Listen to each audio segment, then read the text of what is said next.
Hello and welcome along to the final episode of Series 3 of TGP Has A Podcast. Over the last few weeks, we have chatted to some true icons of the series, those who are characterful and who have made the series what it has been in the last 11 years, and this week is certainly no exception. This week, we're chatting to the Irishman. We're chatting to Roy Scorer, the man who has had success in TGP1, TGP GT, and TGP Dirt. He has a few stories to tell about all the series, and he has some fantastic insights that he can give us into the way that his racing mind works. So here he is, Roy Scorer. So Roy, thank you very much for joining us. Perhaps your long-awaited debut on TGP Has A Podcast. But you've been part of the series now since 2013, joining us in TGP1 on F1 2012. I mean, what are your first memories of TGP? I mean, how was it that you even came across the series? Well, good evening, Mike, firstly. And Yeah, good evening, yes. I think my first memories of it was just back on Twitter, seeing people putting the hashtag TGP series on my timeline every Monday and Wednesday evening, and I was thinking, what is this? And then eventually I inquired to see, what this was all about, and I think it may have actually been Paul McGuinness that I asked about it. I asked about the hashtag, and he just said, "Oh, it's a racing league that we do every Monday and Wednesday." And I eventually then just asked Dom. I was like, "Hi, can I take part in this? This sounds great." Because league racing to me wasn't something that I was used to at all. It's not something I'd ever heard of. I was only like 14 at the time, so I was still getting used to just online gaming as a whole, really. And yeah, it's just been, well, the rest is history. The rest is history. Well, on your opening night, you won the first two races, and you won three of the first four races. I mean, did you think you were just going to be running away with your first title in your first season? Did you think that was on the cards? Because it certainly looked like it. I did think, because like I suppose I didn't do too much online racing back then. I didn't really have any kind of proper assessment of the pace that I had, but like I remember taking pole in Australia the first time, for my first race on the Mm. prime tires, and I was thinking, okay, this is looking, this looks promising. And then, yeah, I did think, okay, maybe I can win this then. Um, China, I was a bit useless at, so I did have some pitfalls here and there, but then I think the season just kind of unraveled from that point onwards. There was a few issues with internet connections and maybe the odd collision and mistakes on my end as well. But I think there was a chance that I could have won that title, but I will say though I wasn't expecting to win three of the first four and then proceed to not actually win a single race in the season from That that point followed, onwards. yes. Yeah, that was disappointing. Quite impressive as well, actually, I have to say. And I mean, you then went on a run of about, I think it was four races, not even being on the podium, and then after that, there was another five or six races before you were on the podium again. So it was sort of like you peaked too early, really, didn't you? Yeah, I had a lot of my good tracks at the at the start of the season, and then there were issues, I said with some collisions and internet problems, and I remember Singapore, I had pole position, and then we had one of those lag collisions that you'd have back in the day when like you don't actually touch each other, but all I know is I ended up near the tire barrier at the end of the straight in Singapore, so that kind of curtailed my chance there, for example. But yeah, I was disappointed to not win it, but I suppose I showed that I had the pace to do it, and originally I was actually supposed to do a season of TGP2, but it turns out a space opened up in TGP1 for me, and when I won the first two races and took pole in both of them, Dom was like, "Yeah, okay, you're not doing TGP2. That's not happening anymore." So it was just TGP1, but yeah, I think. I mean, I can't look back at it, with any real frustration, I guess, because, I believe it was Sebi who won the title that season, and, he was very Mm. strong. So, I was only 14. It was my first ever experience of league racing. So, I can't look back at it with too much regret, I suppose. Yeah, and obviously it wasn't long before you tasted, success again in TGP1. cut forward then to the next season, season 15, to the last season that we did on F1 2012, and the same thing, funny enough, happened Yeah. again. You won three of the first four races. The one that you didn't win was China, but at least you did finish second that time in China. So it was coming, it was more sort of deja vu, really. Yeah, I was thinking that. I was thinking, okay, well, in a way, this means nothing to me right now because I did this last season and it all just fell apart. Um, but yeah, I was close to winning that one in China as well. I remember us ruining the mixed conditions, but yeah, that season I was thinking, okay, well, I've got to do it now. I've got the pace. Let's just hope my internet connection and others' internet connections are are stronger. Because I remember there was an issue where cars in front of me would stall on the grid, and I would Oh. crash into them. And even if I braked, the car behind would hit me, and you would get a drive-through penalty for it. Like there was just those kind of incidents that kept popping up. But I think also just myself, I became more consistent that season, and helped me helped me win in the end. Yeah, well, you ended up winning eight races throughout that season. But again, you didn't overly make it difficult, make it easy for yourself. Even, I mean, you won the championship in the end by 72 points, but your last race win came in round 14 at Singapore. So then, for the final six races, your best result was second, which you got at the next race after that in Japan. And after then, you weren't even on the podium. Yeah, some of the tracks I didn't like were towards the end, and I think someone hit me in Brazil, so I think that was a chance of victory gone there. But I think I won the title in India, and I finished sixth. I was third on the road, but I cut corners a few too many times because I never liked that track. That little chicane in the second sector I absolutely hated. Oh, But was it the left right or the right left? the left right, the kind Yes. of, the way it's like a double left hander and then a quick right. I Yes. Yeah. hated that corner. It So it was a challenge. It was certainly a challenge. yeah, so I just, yeah, I messed it up. So I was third on the road and finished sixth. But yeah, it was enough to secure the title, which I was surprised by. I was like, oh, okay, well, here we go. Won the title at a track I didn't really excel at, but hey oh. Um, but yeah, it was towards the end of the season there were some tracks where yeah, I wasn't too quick. I remember like USA, I've never really liked, and Korea, I think I spun and lost my wing. So yeah, a few little mistakes here and there. But obviously, you were able to hold out. You were able to secure the title. I mean, do you think it was just that your approach changed in season 15 that in comparison to season 14? Did you get a bit more, perhaps, respect than you had done in the previous season? I think I was able to manage certain situations better and just become more consistent as I gained experience with the game. Because again, I was only 14 at the time, so I was still kind of getting used to everything. And even though I played driving games throughout my childhood and everything, league racing was not something I was too accustomed to. Even F1 games, it was only casual playing beforehand.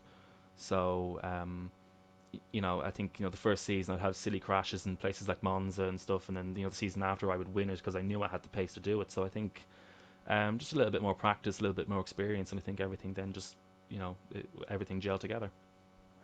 Well, it's sometimes you've got to have that sort of formulation of things coming together, really, haven't you, in order to sort of put together a title challenge. Now, unfortunately for you, you weren't really able to defend your title very well. As you mentioned to me before we started recording, on F1 2013, um, you. But were you just less confident on the game? Do you think? Because I mean, the first season, then season 16 on the game, you finished ninth, and only took, I think, two or three podium finishes across the season. So a massive drop off in form.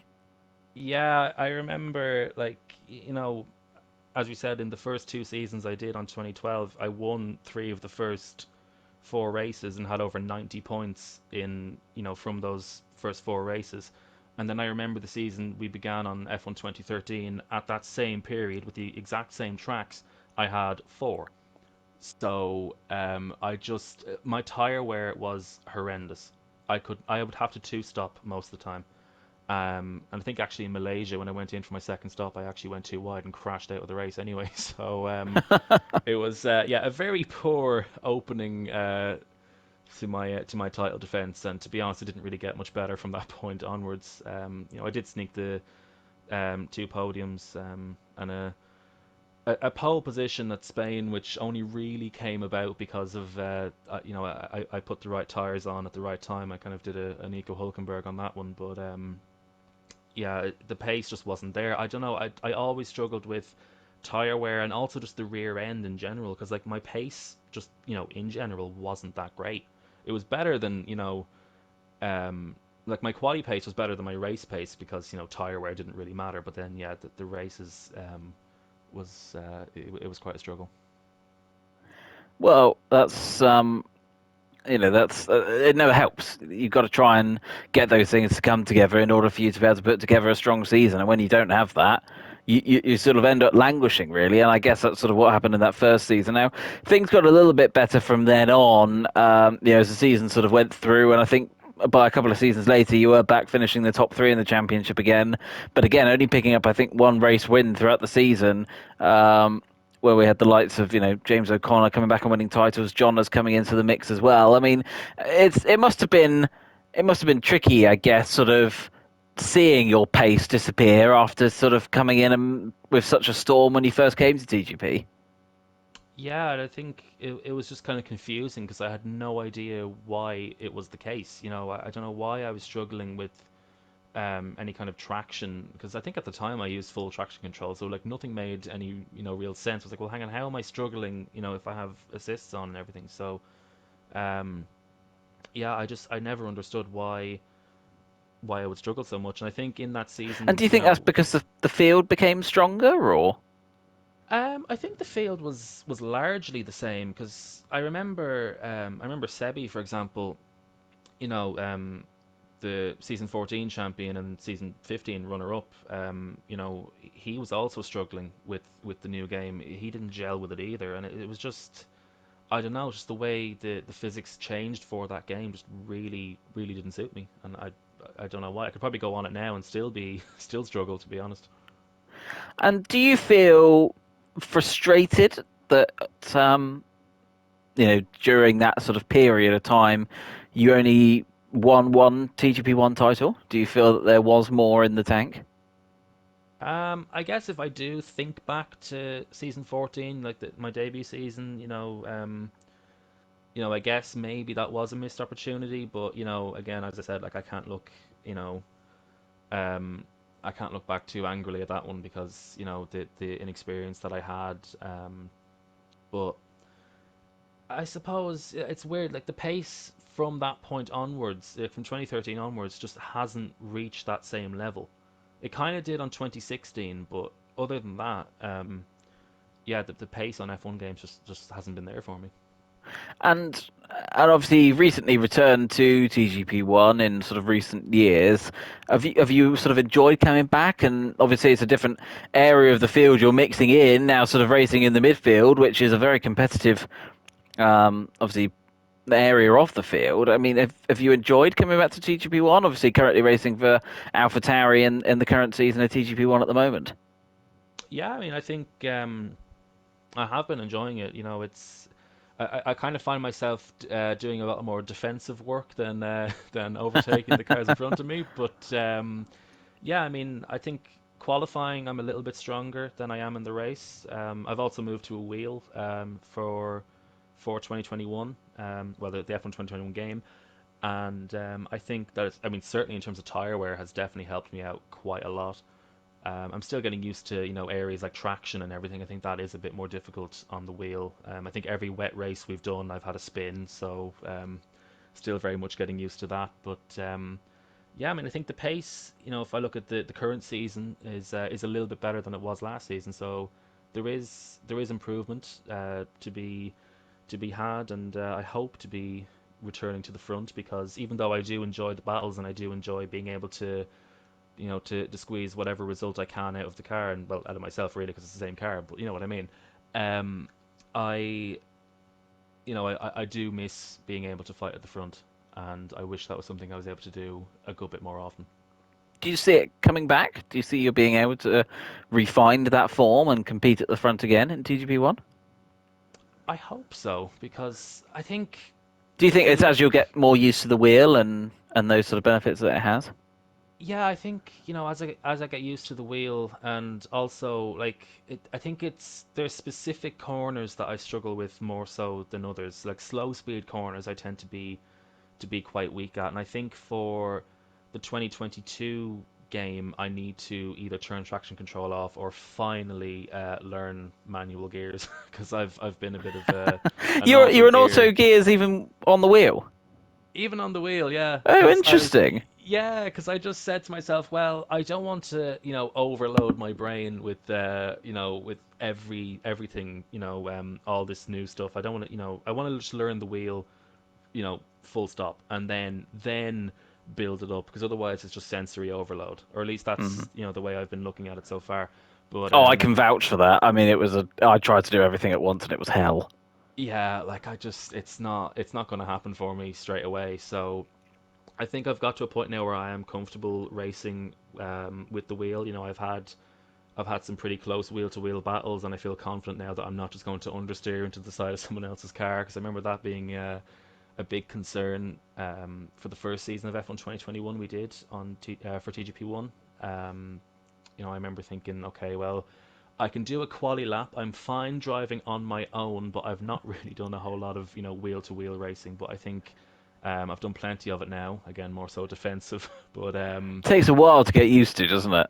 it does, yeah, because it's fine to learn, like, the racing line. You're kind of in a groove, but then as soon as you're taken out of it and you have to start taking the inside line, and you're trying to fight from cars that are surrounding you, it's a whole different experience, and you Yeah. really have to focus. And I think I've adapted to that fairly well. And yeah, I think for 2022 I'll have to you know challenge myself a bit more and just either switch to manual or learn how to do no traction control. But I think manual gears will be the thing that will give me the most time.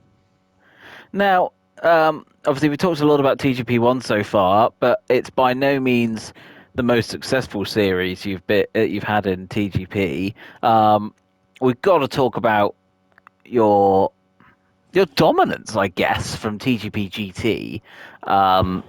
You're a two-time champion in only the 3 seasons that we've done. Very nearly a three-time champion. How is it that you're so good?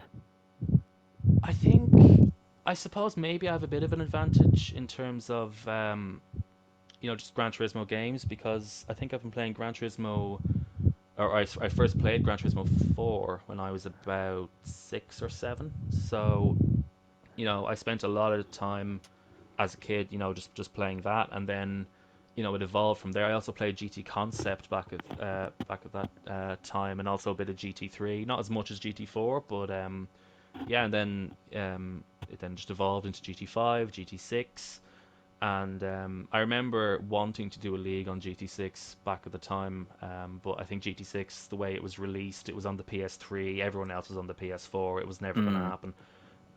But yeah, so no one really had the game, so unfortunately, a league couldn't really happen. So when I found out that there was a league actually going to happen for GT Sport, I was ready to seize the opportunity, and it was um, it was great to finally actually be able to race on a game that I really enjoyed, because as I said, I had some issues with the F1 games at the time. I wasn't enjoying them as much as I used to. So I thought, okay, let's do this. I'm ready for a different challenge.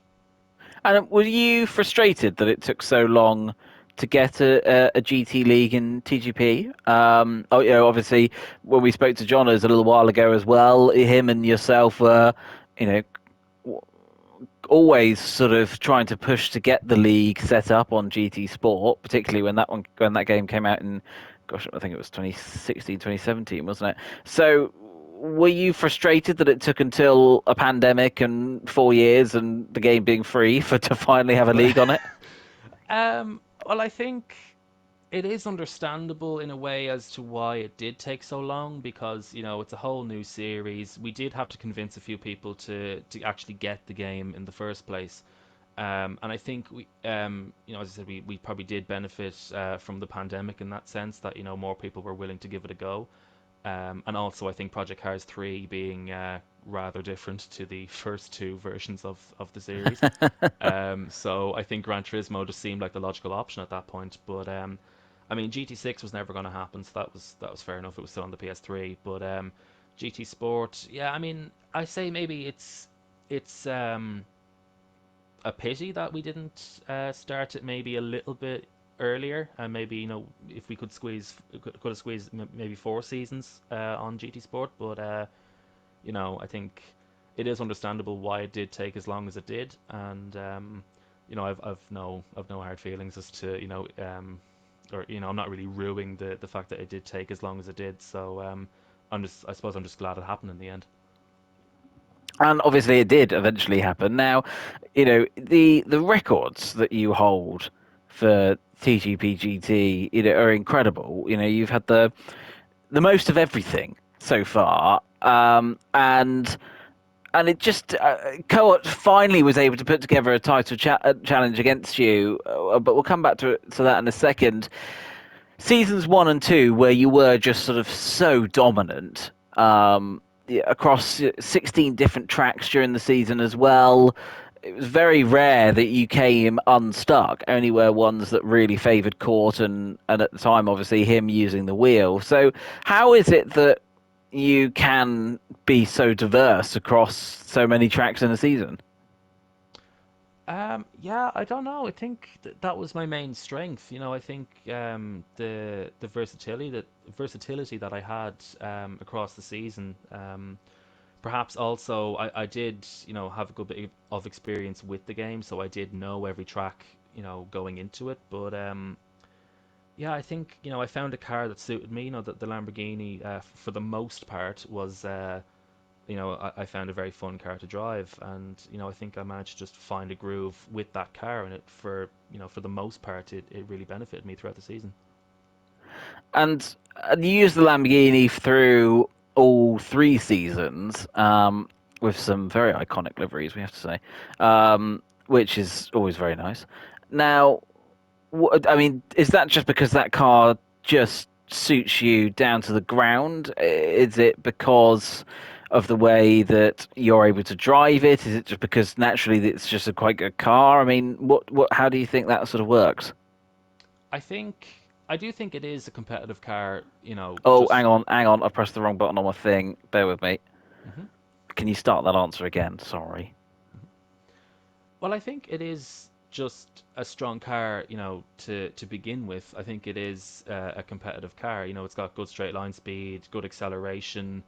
Um, it does have its weaknesses, of course, but I think it is also a difficult car to drive. I think a lot of people when they did drive it, it was not a positive experience. I think it's probably on GT Sport at least, probably one of the three most difficult cars to drive up there. I'd say maybe with the Ferrari and maybe the Honda, on worn tires at least. Um, so I think I had that in my favor that a lot of people just didn't enjoy driving it. So I never had any issues with the car not being free. But I think also my driving style, for GT Sport, I always used the controller, and I think for a controller user, it is a little bit better to use a mid-engine car because I like to be able to use that lift-off oversteer to kind of just kick the back end out and just get the car turned into the corner. And I think that was something that I was really able to use to my advantage. And I think also just in terms of tire wear, I wasn't quite as affected because if I use like the Mercedes, for example, the understeer I would have in that car would be chronic because tire wear wasn't, again, not really my forte. Never is on a controller, but I think with the Lamborghini, yeah, the tire wear, the way it was the rears that would wear, I would still be able to get the car to turn into the corner most of the time. So I think that's why me and that car, for the most part, were just the perfect match. And so then into season 3, we had the format change. So now the sprint and the feature race is coming into play. How do you think, or why do you think that maybe affected you more so than seemingly other drivers? why do you think that it was that you weren't able to quite get as much success from, particularly seemingly the sprint races? I mean, to put this into a little bit of context, in the last season of TGP GT that we did, you won 4 races across the season. Um, and 3 of those were feature races, and only one of those was a sprint race. So, why do you think that the format change didn't help you as much? I think um, I think, as I said, like with that Lamborghini, it did have its weaknesses, and I think I found that out the hard way through trial and error. Um, it's not a car that likes to be offline. It likes you kind of need to be on the racing line with that car, and I found myself in battles. Sometimes the front end wouldn't be great. I couldn't just throw it into the corner because there'd be cars in front of me. So I think its versatility in that regard, there was a lack of it that really showed up. And just the occasional bit of bad luck here and there, I suppose, in sprint races. I suppose I was quite unlucky when it came to how the sprint races panned out, and sometimes I'd be more frustrated than others. But sometimes that is just the way it goes. Sometimes traffic can just fall in very inconvenient fashions. But yeah, I think I look back at that third season. I think even in the sprint races that I wouldn't have done anything differently. I think I still drove as well as I could. It's just sometimes it never worked out. And obviously, finally, sort of having someone being able to consistently challenge you through a season, was that something that you enjoyed having? Because obviously, in previous seasons, you'd taken titles with a week to go, sometimes more. So, did you find it more enjoyable having a more of a battle, or were you more disappointed that you didn't take the third title? Well, I mean, I'd say before the season began, I wanted that third title. Everything that I do in TGP, whether it's, Dirt Rally, whether it's, TGP1, GT, I will always want to get the best result possible. And I did think, obviously having won the first 2 titles, relatively comfortably, I think, I wanted that third one.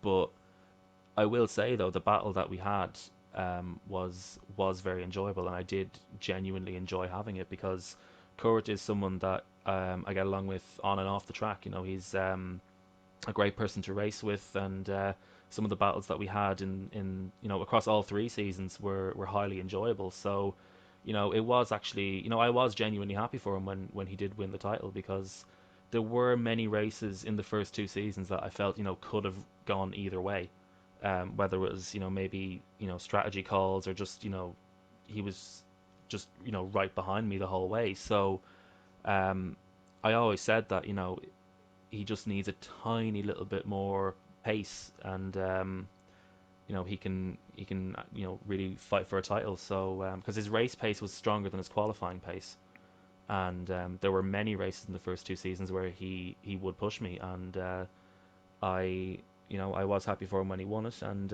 yeah, the battles we had were pretty great, and yeah, so I did enjoy the challenge. And so that was TGB GT. Where, as we said, you've probably been your most successful. Now, TGP Dirt. You are a champion, of course, in season 9. Um, I guess my first question is, why did it take you so long? Yeah, that was quite frustrating because I think I did what like 6 seasons on TGP I Dirt, and think I it was was close to that. Yeah. yeah, 6 seasons, and I was what runner up 4 times, third place in one of them, and champion in the last one that we did. So I mean, I suppose my first 2 seasons were with Softy winning those championships. I mean, there was no chance I was ever gonna Although in I was ever gonna beat him. season Four, I four, think. Yeah, 4, it went down to the last round, of course. yeah. I mean, I lost that on countback, but Yeah, that's gutting. Yeah, that was pretty painful, all right. But especially because even in the last round, I had done everything I needed to do. I got the win in the final round, but there was just no one, who was able to go in between us. But it's weird though because Softy had such a huge pace advantage for the most part, across the other rallies. It didn't feel as gutting as it perhaps would have if it was, say, GT or TGP1, or a longer season, because it was only 6 rallies at the time. So I did think, okay, well, you know it wasn't to be. I knew going into that final rally in the United States that, okay, he's probably got this, you know, in the bag. So I didn't really feel any pressure. I just had to do the job, and I did the best that I could do, and well, just wasn't enough. But I think then when Softy did decide to leave the series, and we changed up the format a little bit. We introduced the DLC rallies, and also the different cars. I thought, okay, well, this is more of an opportunity now. But I think perhaps purchasing the DLC rallies half an hour before the season began may have not been the The wisest wisest of calls. choice. Yeah, No. because even though we had implemented kind of a rule where the top 3 guys in the championship, or 3 or 4 anyway, were not allowed to do any practice after a certain point. There was kind of sort of an embargo on any practice runs. I may have been a little bit naive to think that prior to that cutoff point, that the others, you know they perhaps maybe did a bit more practice than I thought, because I genuinely went into the vast majority of that completely blind, because I didn't know where I was going, I didn't know what was going on. I was just entirely trusting the co-driver, and I think that was the season I finished third. So and also just the car in general. I remember hopping into that Fabia, and I would hit the brakes, and I was like, okay, why is it not stopping? It took me ages to get used to that kind of floaty feeling in it, and I was like, okay, this isn't great. Although ironically, I think I won the first rally, but still, I didn't feel a huge amount of comfort with it. And then the season afterwards, I think it was Luca who won that season, and I was in a different car yet again. I kept changing cars all the time, and I guess Luca just found a bit of consistency that he had perhaps lacked in other seasons of Dirt, and he was able to take that title, and I think he did it fairly comfortably as well. So again, at the end of the season, I was like, well, okay, I guess we'll try again. And then I think it was the season after that when Phil won. I was thinking, okay, this is starting to get a bit annoying now. Like this, I'm not, I'm not enjoying this as much. So Phil finally wins a title for the first time ever, and I'm still sat there, with 0 dirt titles to my name. That was pretty annoying. But we had the season afterwards. I think that was the one that Dom won, and I think so, yes. I wasn't too happy with how that one panned out. That one did kind of annoy me. I'll Why be why honest. was that? Well, okay, so just want to put this out there before I say anything, because Dom has always put fairness ahead of everything. He's never tried to favor himself in any previous series, regardless of the game or whatever. Including seasons where he will compete, TGP2 and everything. He's never done anything to favor himself, at least on purpose anyway. Because I think in this season, he finished third in the season beforehand. Granted, he didn't win any rallies, and it was just a sheer display of consistency. But he was in a car that I felt was a bit quicker than the rest. The Citroen I felt um, was a good bit quicker and also easier to drive than the other cars. And if you look at the time trial leaderboards, it is rather Citroen heavy at the front. And because we had this rule where the top 3 were not allowed to, put any amount of practice into the stages, um, we had that rule in place for a few seasons now. However, this didn't apply to Dom, and Dom was also allowed to pick that Citron. And I wasn't a huge fan of that decision. I didn't think that was the most fair thing that could have gone down. But I think in the end he only won the. We actually introduced power points, power stage points. I forgot what they're called Yes, now. yeah, the Bettany and Power Um, Stage points. yes, and it turns out that they were what won Dom the title because I would have won on countback had they not been implemented. So I think that really that really had me annoyed in that season. But I think I did as well as I could. But yeah, I think now the thing is when I say Dom was allowed to practice, I do not think that he put in any significant amount of practice stages, but it was perhaps a small amount more than the zero that I was allowed to put in. So um, I wasn't overly pleased with that one. So that when we had another season announced, I was extra determined to finally just say, okay, well, I need to actually win this title now because this is really, really getting annoying. It's like everyone's taking turns to beat me to the title. It was getting frustrating at that point. I was picking up stage wins and rally wins, but just never the title. But like I was always up there. It was always consistency because I never really threw it all on the line. It was always my number one mission was always just get the car to the end. So I decided, maybe for this following season, I should maybe be a bit more brave, and it almost started off in total disaster because in that season 9, we started off in Monte Carlo, and I crashed into a wall and sheared my tire off, and I was thinking, okay, this isn't great. And it was a rally that I may have ended up winning in the end, but I had to do half of the final stage with three wheels on my wagon. But it was the first puncture I'd ever got in the 6 seasons that I'd done as well. So I was really annoyed. I was thinking, crap. But still finished third, so it was far from disaster overall. But yeah, and I think then my main challenger was Luca.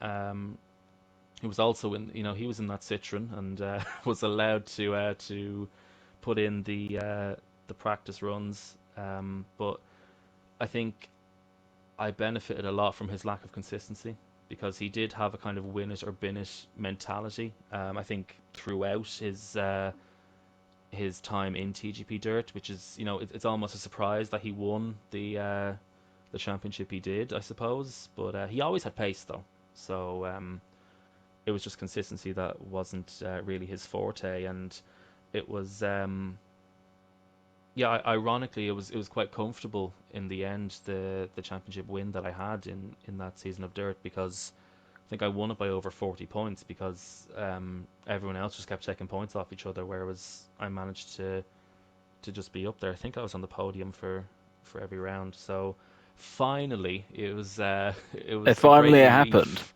Yeah, it was almost more relief than celebration. I was thinking, thank God, finally. But yeah, I was glad to have done it, and I think I've accumulated the most rally wins over that Most period, rally wins which and second most stage wins. yeah, and only one title to show for it, which Yeah. was Who are I you was more frustrated to lose a title to? um I think well I think the season that Dom won, with the power stage points costing me the title, and also the way that the guys who finished first, second, and fourth in the previous season weren't allowed to practice, but the guy who finished third was. I didn't. That wasn't really something I was overly comfortable with. So I think season 8 was probably the one I was most frustrated at over the course of TGP Dirt. And would you like to see TGP Dirt come back? I think so. Yeah, maybe not on this game, not on Dirt Rally 2.0, because at this point, we I could probably hop on the game and be, fairly comfortable with the stages straight away, because we there's only so many that you can do in terms of the actual amount of stages on the game. There's not really that many. So I think, if there is a Dirt Rally 3.0, or maybe if a WRC game becomes free on the store, then I think, yeah, I would be happy to do it again, because it was a lot. There was a lot of just, adrenaline and just sheer concentration for that, 20 or so minutes that you'd be doing that rally for. And one mistake could land you with a puncture, or even just a DNF. So it was, you were constantly on edge. So I think that's what I really enjoyed about that league. Good. So, Roy, that brings us almost to the end of our time together. But we're going to finish off in the way that we usually do, and that's with our quick fire questions. Um, first one then coming up. Favorite track to race on? Any game?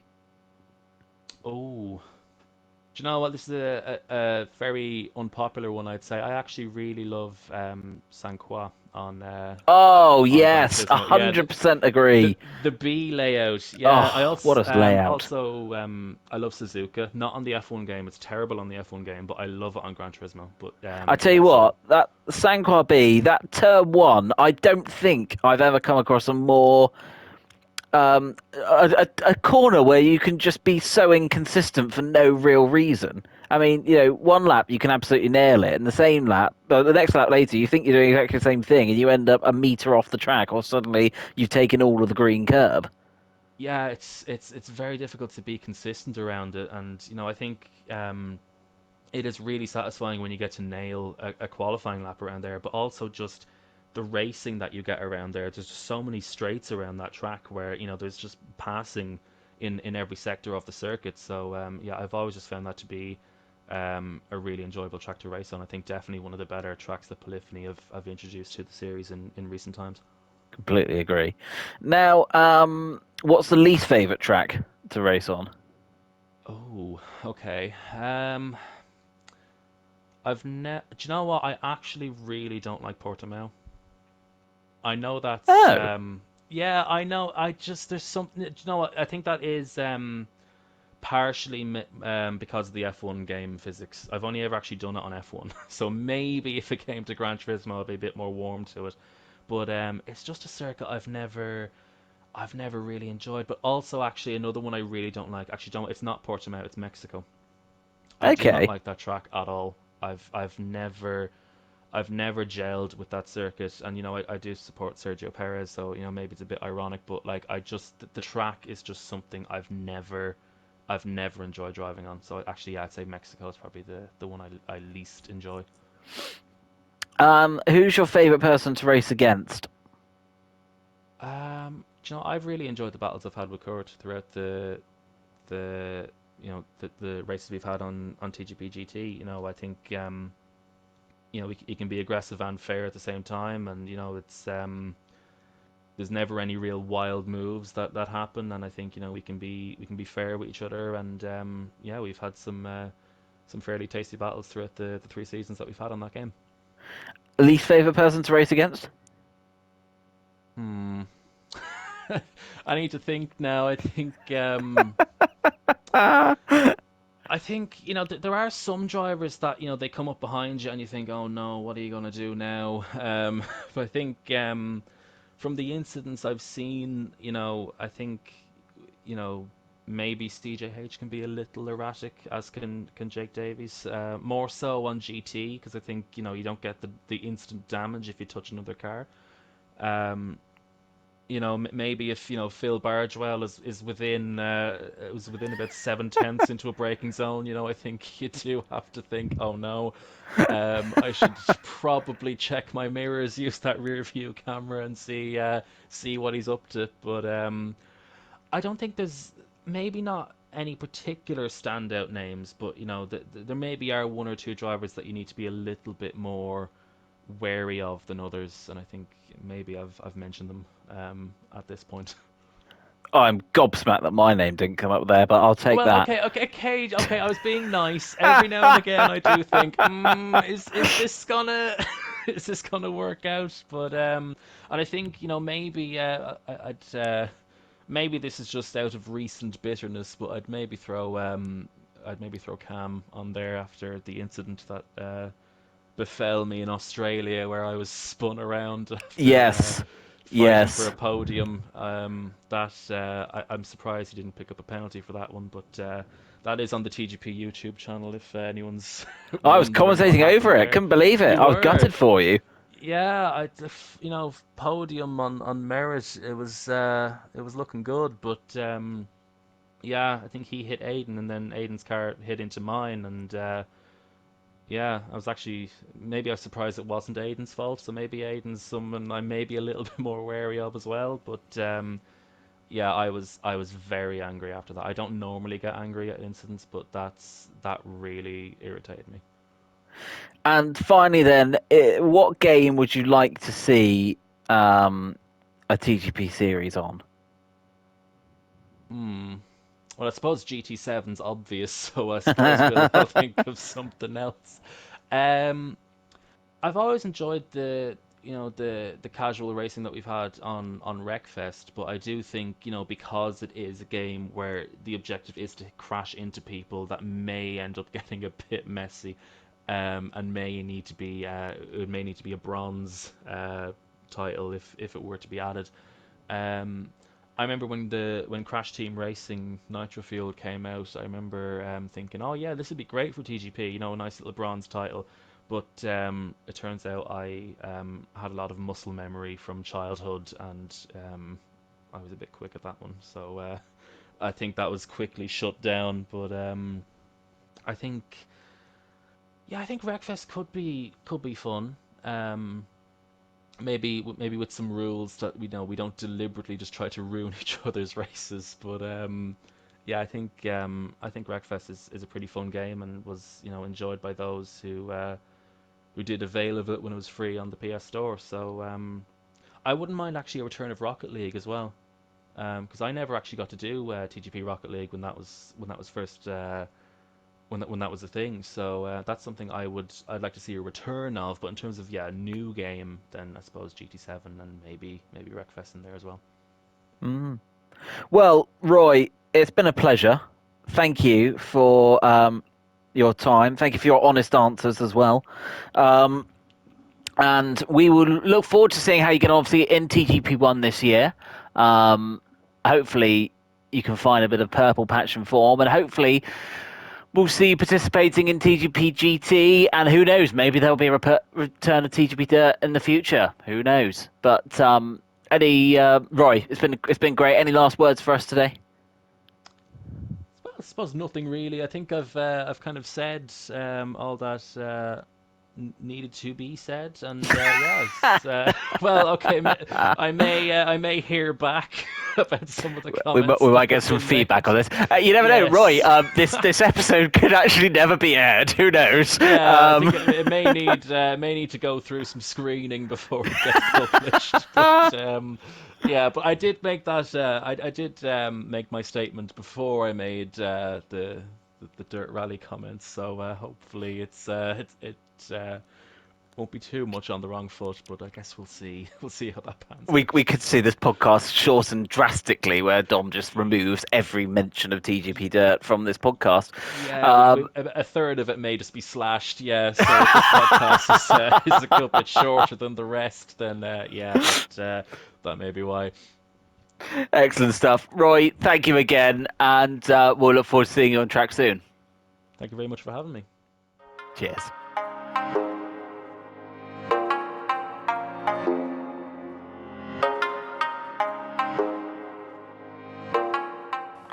So there we have it, Roy Scorer, a man who have had much success in TGP series, and perhaps could have had more success if certain things had gone his way, as he wasn't shy about talking about. So that brings the end of Season 3, and we'll look forward to seeing you in Season 4 at some point in the near future, and perhaps if you're lucky enough it might be before the end of the year. But there's plenty of content coming up on the TGP series channel in the next few weeks, so be sure to stick around and keep an eye on the TGP series YouTube and Twitter. But for now, goodbye.